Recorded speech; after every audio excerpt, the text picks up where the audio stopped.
Hello everyone. In this video, I will explain the difference between Smart App Control and Windows Defender, and which one you should disable. Smart App Control is a security feature that blocks apps that are untrusted, unsigned, or considered risky by Microsoft's cloud system. It focuses more on preventing unknown or new threats before they even run on your system.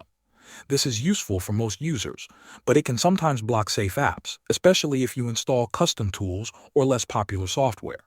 If you notice that Smart App Control keeps stopping apps you trust and it slows down your work, then you can consider turning it off. This is more common for advanced users who install niche programs.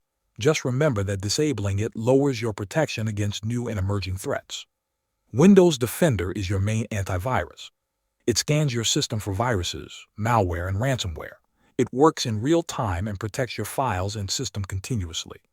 You should not disable Windows Defender unless you are installing another antivirus program.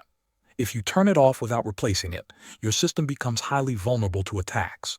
The best approach is to keep Windows Defender always active. Only disable Smart App Control if it is interfering with your workflow. This way, you keep strong protection while avoiding unnecessary interruptions. Thanks for watching.